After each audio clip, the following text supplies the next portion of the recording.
Hello दोस्तों, नमस्कार। स्वागत है आपका अपने चैनल एएलपी रवि चौहान में। एएलपी 2026 की वैकेंसी का नोटिफिकेशन आउट हो चुका है।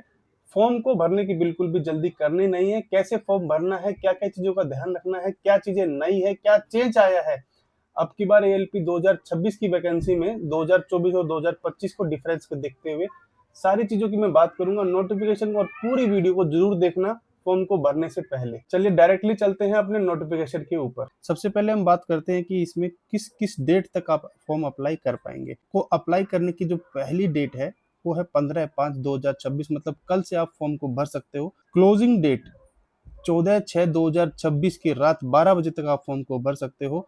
और पेमेंट करने की जो डेट है वो 16/6 है। बिल्कुल भी आखिरी में भी जाकर आपको ऐसा नहीं करना है कि आप जाएंगे और फॉर्म को भरेंगे तब आपका फॉर्म सबमिट नहीं होगा, ये इशू रहता है। अब मैं बात करता हूँ कि आपकी सैलरी कितनी बनेगी। लेवल 2 की ये एएलपी की जॉब है। 19,900 रुपये बेसिक पे आता है। इसके ऊपर एचआरए, डीए, टीए मिलकर लगभग लगभग जब आप लाइन पे आएंगे तो आपकी पहली सैलरी 50 के आसपास रहने वाली है। पर इसमें क्लियर करने के लिए आपको A1 स्टैंडर्ड, मतलब कि जिसमें 6/6 आइज की रिक्वायरमेंट रहती है, वो क्लियर करना पड़ेगा। 6/6 अगर आपकी आइज हैं तो आप आराम से इसका मेडिकल क्लियर कर देंगे। अब मैं बात करूं कि इसकी एज ग्रुप क्या है, तो जिनका यूआर से बिलोंग करते हैं वो 18 से 30 साल तक के बच्चे इस फॉर्म को भर सकते हैं। एग्जैक्ट डेट की हम बात करेंगे कि एग्जैक्ट डेट क्या रहने वाली है। उससे बाद और उससे पहले जन्मे बच्चे भी इसको अप्लाई कर सकते हैं या नहीं, उस पर बात करेंगे। वैकेंसी है 11,127। क्या जो बच्चे रिजल्ट के वेटिंग में हैं, जिनका अभी लास्ट ईयर चल रहा है, वो फॉर्म को भर पाएंगे? नहीं। यहाँ पे बिल्कुल साफ शब्दों में लिखा हुआ है, कैंडिडेट जो अपने रिजल्ट का इंतजार कर रहे हैं या फिर टेक्निकल क्वालिफिकेशन का इंतजार कर रहे हैं वो बिल्कुल भी एलिजिबल नहीं होंगे। जैसे ही आप फॉर्म को भरने के लिए निकलेंगे तो आपके पास में एक अकाउंट क्रिएशन का समय आएगा। पर अगर आपने पहले से ही अकाउंट, कोई रेलवे का फॉर्म भरा हुआ है, अगर आप ऑलरेडी कोई फॉर्म भर चुके हैं तो आपको दोबारा से कोई भी अकाउंट क्रिएशन करने की आवश्यकता नहीं है। आप वहीं से दोबारा से अपने फॉर्म को भर सकते हैं। पर जो बच्चे नए हैं, पहली बार अकाउंट क्रिएशन करने जाएंगे, पहली बार रेलवे का फॉर्म भरेंगे, उनको ध्यान देना है क्या क्या चीजें होती हैं, क्या उनको फिर बाद में दिक्कत आ पाएंगी। देखिए, अगर आप फॉर्म को अकाउंट भरने जाएंगे तो आपको देखने को मिलेगा, आपको वहां पर 3 चीजें बहुत डालनी है: मोबाइल नंबर, ईमेल आईडी और आरआरबी। ये 3 चीज चूज करते हुए आपको अपना जो अकाउंट क्रिएशन है वो करना है। पर आगे चल के आपको मौका मिलेगा मॉडिफिकेशन का। पर उस मॉडिफिकेशन के दौरान आप कोई भी मॉडिफिकेशन इन 3 चीज़ों में से जो आप अकाउंट क्रिएशन में डालेंगे, मोबाइल नंबर, ईमेल आईडी और आरआरबी जो आपने चूज किया है, उसको बदल नहीं पाएंगे। और जो चीज़ें हैं आप उनको बदल सकते हो, पर उसको भी बदलने के लिए आपको 250 रुपये, जो कि नॉन रिफंडेबल रहेगा, वो भर सकते हैं। और उनकी भी जो डेट है वो दी हुई है 16 तारीख से 26/6, मतलब फॉर्म की भरने की डेट के बाद में आप उसको, अगर कोई लगता है कि हाँ मैंने कुछ गलत कर दिया है, तो उसको आप चेंज कर सकते हो। पर मैं उम्मीद करूंगा कि आप पैसे खर्च नहीं करेंगे और स्टार्टिंग में ही बिल्कुल ध्यान से फॉर्म को भरेंगे। आगे जो जो इंपॉर्टेंट बातें हैं मैं आपको बता देता हूँ, उनको आपको कंसिडर करना है और ध्यान से सुनना है।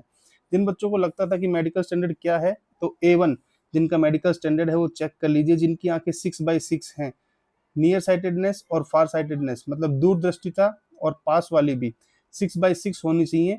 और विदाउट एनी ग्लासेस, अगर आपके पास में है कोई नाइट विजन या फिर आपको जो कलर ब्लाइंडनेस है उसकी इश्यू नहीं है, तो आप इस फॉर्म को भर दीजिएगा। आंखों का सबसे बड़ा मेन रोल रहता है इसके मेडिकल को पास करने के लिए। अब आगे हम बात करते हैं कि जो एज लिमिट है, कौन कौन से किस किस एज तक के फॉर्म आप भर सकते हैं। अगर आप यूआर से बिलोंग करते हैं तो 18 से 30 में पहले ही बता चुका हूँ। अगर आप SC ST से बिलोंग करते हैं तो आपको 5 साल की इससे ऊपर छूट मिलेगी, और ओबीसी से हैं तो 3 साल की इससे ऊपर और छूट मिल जाएगी। वहीं आप अगर रेलवे ग्रुप डी से फॉर्म भरने वाले हैं, सी ग्रुप कैंडिडेट हैं या फिर ग्रुप डी कैंडिडेट हैं, फॉर्म भरना चाहते हैं यूआर या फिर ईडब्ल्यूएस से, तो 40 की एज तक आप फॉर्म भर सकते हैं। ओबीसी कैंडिडेट हैं तो आप 43, मतलब वही 3 साल और वही SC ST को भी 5 साल की और एक्स्ट्रा छूट मिल जाएगी। इसी तरह से आप और भी देख सकते हैं, फीमेल कैंडिडेट जो कि विडो हैं, डिवोर्स हैं, उनको भी छूट मिली हुई है यहाँ पे। और जो कोर्स एक्ट अप्रेंटिस है, जो हम बताते रहते हैं कि आपको यहाँ अप्रेंटिस किया हुआ है, तो उन बच्चों को भी इसके अंदर एज रिलैक्सेशन मिलता है। अब बात कर लेता हूँ किस एज एग्जैक्ट डेट तक के बच्चे फॉर्म को अप्लाई कर सकते हैं। अगर आप यूआर से बिलोंग करते हैं तो देखिए, अगर आप यूआर से बिलोंग करते हैं और आपका बर्थ इससे पहले नहीं हुआ है 2/7/1996 से पहले, तो आप इसमें लिखा है नॉट बिफोर और नॉट आफ्टर, इसके बाद जन्मा हुआ बच्चा और इन 3 एज से पहले का बच्चा फॉर्म को नहीं भर सकता है। ये है आपकी ओबीसी के लिए और ये है एससी एसटी के लिए, और ये है इसके बाद का जो भी बच्चा रहेगा जो बर्थ किया होगा वो इस फॉर्म को नहीं भर पाएगा। एजुकेशन क्वालिफिकेशन क्या क्या चाहिए होती है उसके बारे में बात करेंगे, नीचे दिया हुआ है एनेक्सर के अंदर प्रॉपर तरीके से कौन कौन एलिजिबल है क्या।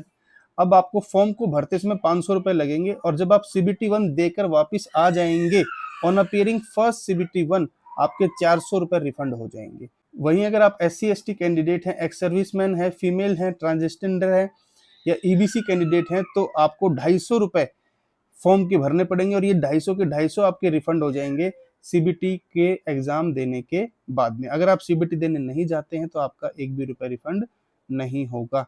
अब बात कर लेते हैं जो मेन चीजें हैं इसके अंदर जो चेंज हुआ है बहुत ही बड़ा, उसकी भी बात मैं करने वाला हूँ। रिक्रूटमेंट प्रोसेस ये भी देख लीजिए, कई बच्चों को इस चीज में दिक्कत रहती है। पहला जो है सीबीटी 1 वो आपका केवल क्वालिफाइंग नेचर का होता है। सेकंड जो एग्जाम है सीबीटी 2 इसके अंदर 2 एग्जाम होते हैं, पार्ट ए और पार्ट बी। पार्ट ए का आपका जिसमें वही नॉर्मल पेपर आता है, बेसिक साइंस और इंजीनियरिंग ड्राइंग ऐड हो जाता है और ट्रेड टेस्ट जो इंपॉर्टेंट है वो आता है। तीसरा है आपका सीवीएटी जिसको साइको टेस्ट बोलते हैं, जिसमें बहुत सारे बच्चे दिक्कत महसूस करते हैं। ये तीनों एग्जाम होने के बाद में आपके होंगे डॉक्यूमेंट वेरिफिकेशन और फिर मेडिकल होगा। सीबीटी 1 में आपको ये क्वालिफाइंग नेचर का है कि शॉर्ट लिस्टिंग होंगी, कैंडिडेट 15 गुने बच्चों को इसमें आगे लिया जाता है और 60 मिनट्स आपको मिलती है 75 क्वेश्चन करने के लिए। हर क्वेश्चन के लिए आपको 1 मार्क मिलेगा और 1/3 की नेगेटिव मार्किंग रहने वाली है। रेलवे का आप कोई भी फॉर्म भरेंगे ये सिलेबस है, इसको आप चेक कर लीजिएगा। अब दूसरी स्टेज है सीबीटी 2 जिसके अंदर बच्चों का चयन होता है, बहुत ही इंपॉर्टेंट पार्ट रहने वाला है। इसमें क्या है आपका, इसमें आपका 2 घंटे 30 मिनट का पेपर होता है जिसमें पार्ट ए और पार्ट बी आपका होगा 175 क्वेश्चन का लगातार ये पेपर होगा। 1/3 नेगेटिव मार्किंग रहने वाली है और इसका भी सिलेबस आपको देखना काफी जरूरी है।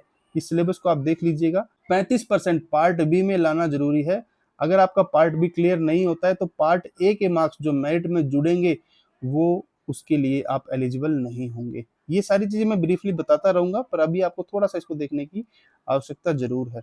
आपकी जो जो ट्रेड रहने वाली है उनके ट्रेड से लेके, अगर आपने इलेक्ट्रिकल से बीटेक या डिप्लोमा किया हुआ है इलेक्ट्रिकल इंजीनियरिंग से तो आप इन ट्रेड से अपने पेपर को जो ट्रेड का एग्जाम है उसको दे सकते हो। इलेक्ट्रॉनिक्स से किया हुआ या उसके कॉम्बिनेशन में कोई एग्जाम दिया हुआ है तो आप इन ट्रेड से अपना सिलेक्शन कर सकते हो। मैकेनिकल इंजीनियरिंग से आपने बीटेक या डिप्लोमा किया हुआ है तो इन ट्रेड में से आप कोई भी ट्रेड चूज करके अपने पार्ट बी का एग्जाम दे सकते हो।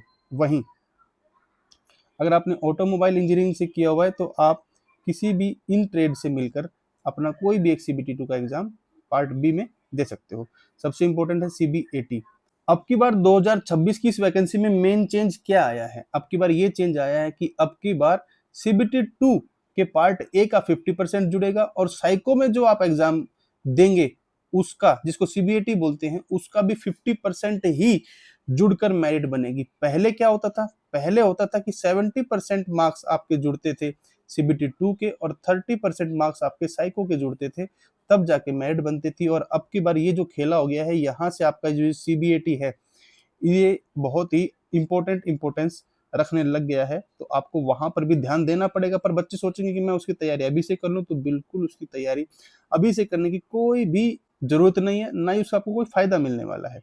वहीं जितने भी स्कैन डॉक्यूमेंट्स आप लगाएंगे वो बिल्कुल भी साफ सुथरे होने चाहिए, जेपीईजी फॉर्मेट के अंदर होने चाहिए। और आपको ध्यान देना है कि जो आपका सिग्नेचर होगा वो जेपीजे या जेपीईजी फॉर्मेट में तो होगा ही होगा। आपको सिग्नेचर का यूज करते समय ब्लैक पेन की जो इंक है उसका इस्तेमाल करना है, व्हाइट पेपर पे होना चाहिए। अगर आपने ब्लैक पेन की जगह कोई और पेन का यूज किया तो आपका जो एप्लीकेशन स्टेशन आप देखेंगे वो फॉर्म आपका रिजेक्ट हो जाएगा। आपको अपने सिग्नेचर ब्लॉक लेटर्स के अंदर, कैपिटल में, डिस्जॉइंट लेटर्स के अंदर बिल्कुल नहीं करने हैं।